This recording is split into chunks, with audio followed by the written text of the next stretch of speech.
हरे कृष्णा दोस्तों, हरे कृष्णा भाई अंजू तायल चैनल में आपका स्वागत है। मैं आज आपको आशा भोक्ति का कथा व्रत व विधि बताने जा रही हूँ। आशा भोक्ति का व्रत श्राद्ध में अष्टमी तिथि से आरंभ होता है और 8 दिनों तक चलता है। अष्टमी के दिन 8 कोने रसोई घर के पोते जाते हैं।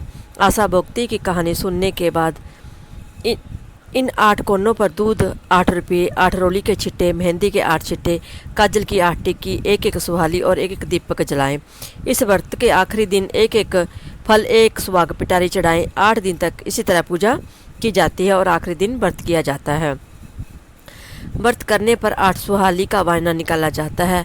8 साल तक इसी व्रत के साथ पूजा करनी चाहिए और 9वें वर्ष इस व्रत का उद्यापन कर देना चाहिए। 8 सुहाग पिटारी में सुहाग की सारी चीज़ें डाल दे और 8 सुहाली डालकर सामर्थ्य अनुसार दक्षिणा देकर पैर छूते हैं। पूजा करने के बाद ही कहानी सुनी जाती है। आशा भोक्ति की कहानी इस प्रकार है। बहुत समय पहले हिमाचल में एक राजा रहता था और उसकी 2 बेटियां थी। एक का नाम गोरा तो दूसरी का नाम पार्वती था। एक दिन राजा ने दोनों बेटियों को बुलाकर पूछा कि तुम किसके बाग का खाती हो। इस पर पार्वती जी बोली कि मैं अपने बाग का खाती हूँ, और गोरा ने कहा मैं तुम्हारे बाग का खाती हूँ। दोनों की बातें सुनकर राजा ने ब्राह्मण को बुलाकर कहा कि पार्वती के लिए भिखारी वर ढूंढना और गोरा के लिए राजकुमार वर ढूंढना। ब्राह्मण ने गोरा को सुंदर राजकुमार दे दिया और पार्वती जी को भिखारी दे दिया। भिखारी का रूप बनाकर शिवजी बैठे थे। राजा ने पार्वती जी की शादी के लिए कोई तैयारी नहीं कर रखी थी, जबकि गोरा के विवाह के लिए बहुत सी तैयारियां कर रखी थी। गोरा की बारात आने पर बारात की बहुत खातिरदारी की गई। बड़े ही धूमधाम से विवाह संपन्न किया गया।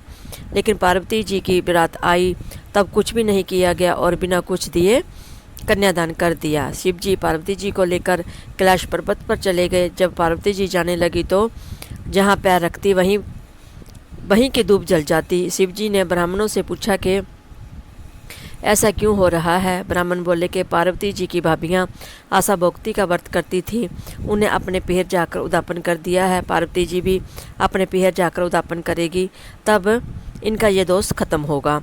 ब्राह्मणों की बात सुनकर शिवजी बोले कि हम वहाँ धूमधाम से जाएंगे और आशा भोक्ति का व्रत का उद्यापन पार्वती जी से कराएंगे, नहीं तो पार्वती जी के पीहर वालों को कैसे पता चलेगा कि पार्वती जी सुखी है।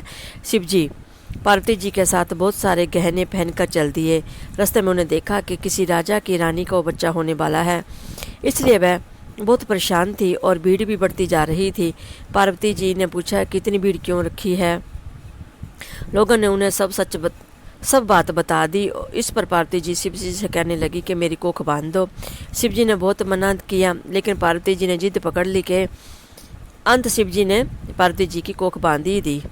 इधर गोरा अपनी ससुराल में बहुत दुखी थी। पार्वती जब अपने पीहर पहुंची तब उन्हें कोई पहचान भी नहीं पाया, तो पार्वती जी ने अपने बारे में बताया जिसे सुनकर हर कोई बहुत प्रसन्न था। इस बार फिर पार्वती जी के पिता ने उनसे पूछा कि तुम किसके बाग का खाती हो। पार्वती जी ने फिर वही जवाब दिया कि मैं अपने बाग का खाती हूँ। तभी मैं बहुत खुश हूँ। पार्वती जी की भाभियाँ आशा भोक्ति का उद्यापन कर रही थी। पार्वती जी बोली कि क्या मेरे उद्यापन की तैयारियाँ नहीं है, मैं भी उद्यापन कर देती। इस पर भाभिया ने कहा कि तुम्हें किस चीज़ की कमी है, शिवजी अपने आप सारी तैयारी कर देंगे। भाभियाँ दासी से बोली कि शिवजी कुएं के पास बैठे हैं, उन्हें कहो कि वह पार्वती जी के आशा भोक्ति व्रत के उद्यापन की तैयारी कर दें। दासी ने शिवजी से जाकर सारी बात बता दी। इस पर शिवजी ने दासी को एक अंगूठी दी और कहा कि इससे जो तुम मांगोगे वही मिलेगा। दासी अंगूठी लेकर चलेगी और पार्वती जी को शिव का संदेश सुना दिया। पार्वती जी ने सारी तैयारी कर ली। पार्वती जी की सभी तैयारियां देखकर भाभियाँ कहने लगी कि हम 8 महीने से इस व्रत की तैयारी कर रहे हैं, तब भी वह अभी तक पूरी नहीं हो पाई और इसने जरा सी देर में सभी तैयारियां कर ली। शिवजी ने पार्वती जी से कहा कि अब घर चलो। इस पर ससुर ने शिवजी को जीमने के लिए बुलाया, तो शिवजी बहुत से गहने पहन और छोटा सा रूप बनाकर जीमने गए। अब बहुत से लोग बोलने भी लगे कि पार्वती जी को भिखारी वर ढूंढ कर दिया था, लेकिन पार्वती जी अपने बाग से खूब राज कर रही है। शिवजी के जीमने के बाद सारा खाना ही खत्म हो गया और पार्वती जी खाने लगी तो कुछ भी नहीं बचा था। एक सब्जी उबली हुई पड़ी थी, तो पार्वती जी उसी को खाकर ठंडा पानी पीकर वहाँ से चलने लगी। रास्ते में बहुत गर्मी होने से वह एक पेड़ के नीचे बैठ गई। शिवजी ने पूछा तुम क्या खाकर आई हो। इस पर पार्वती जी ने कहा कि जो आपने खाया वही मैंने भी खाया। लेकिन शिव सब जानते थे। वह हंसकर बोले कि तुम तो सब्जी खाकर ठंडा पानी पीकर आई हो। इस पर पार्वती जी ने कहा कि आपने मेरा भेद तो खोल दिया है, लेकिन किसी और का भेद ना खोलना। अब पार्वती जब चलने लगी तो सूखी दूब हरी होने लगी। शिवजी ने सोचा कि चलो दोस्त मिट गया है। अब पार्वती जी बोली कि अब मेरी कोख खोल दो। शिवजी बोले कि अब कैसे खोलूं, मैंने तो पहले ही मना कर दिया था कि जब दोनों कुछ आगे चले तो वही रानी कुआं पूजने आ रही थी। पार्वती जी ने पूछा कि यह क्या हो रहा है। शिवजी बोले कि यह वही रानी है जो दुख पा रही थी, अब इसे लड़का हो गया है इसलिए यह कुआं पूजने जा रही है। पार्वती जी फिर बोली कि महाराज मेरी कोख तो खोल दो। शिवजी फिर बोले कि मैंने तो पहले ही मना किया था कि कोख मत बंधवाओ, लेकिन तुमने जिद कर दी। अब जादू से सारी चीज़ें निकाल कर गणेश जी बनाई तो पार्वती जी ने सभी नेक किए और कुआं पूजन भी किया। अब पार्वती जी बोली कि मैं तो सुहाग बांटूंगी, तो सारे देश में शोर मच गया कि पार्वती जी सुहाग बांट रही है, जिसको लेना हो तो ले ले। साधारण मानव तो दौड़कर सुहाग ले गए, लेकिन ब्राह्मणी और वैश्य स्त्रियाँ देर से सुहाग लेने पहुंची।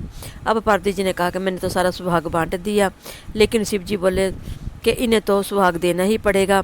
तब पार्वती जी ने अपने नाखूनों में मेहंदी निकाली, मांग में से संदूर निकाला, बिंदी में से रोली, आंखों में से काजल, सबसे छोटी उंगली से छिट्टा दे दिया। ऐसा करने से उन्हें भी सुहाग मिल गया। सारे नगर में जय जयकार हो उठी कि पार्वती जी ने सभी को सुहाग दिया है। इस व्रत को कुंवारी लड़कियां ही करती हैं और इसके बाद बंध्याक जी की कहानी कही जाती है। बोलो आशा भक्ति की जय। बन्याक जी की कथा। एक बन्याक महाराज थे, चुटकी में चावल कुलिया में दूध लिए फिर रहे थे। कोई मेरी खीर बना दे, कोई मेरी खीर बना दे, कोई ना बनावे। जरा से दूध चावल की खीर कैसे बने। एक बुढ़िया थी, बोले ला बेटा मैं बना देती हूँ। बुढ़िया बाहर जाने लगी तो बोले कहाँ जा रही हो। बेटा बर्तन मांग के लाऊं। बोले देख तेरे घर के अंदर दूध का टोकना भरा है, चावल की प्रांत भरी है। चूल्हा जला के खीर बनाई। खीर निकलने लगी। बहू ने कटोरा भर के किवाड़ के पीछे बन्याक बाबा का छिट्टा लगा के खा ली। जब सारी खीर बन गई तो बुढ़िया बोली आ बेटा जिम ले। मैंने तो खा ली। कब खाई? जब तेरी बहू ने खाई। बुढ़िया बोली बहू तूने खीर जूठी कर ली? हाँ जी, खीर निकल रही थी, मैंने कटोरा भर के बन्याक जी का छिट्टा लगा के खा ली। बन्याक से बुढ़िया बोली अब क्या करूं? गणेश जी बोले खा बांट। बुढ़िया खीर बांटने लगी तो दुनिया निर्चा चर्चा करने लगी कि कल तो बुढ़िया भूखी मरती थी और आज खीर बांट रही है। झोपड़ी को लात मारी महल बन गया, खूब धन हो गया। जैसे बन्याक बाबा बुढ़िया ने टूटा वैसे सब ने टूटे, कहानी कहने वाले को भी और कहानी सुनने वाले को। बोलो बन्याक महाराज की आशा भक्ति की जय।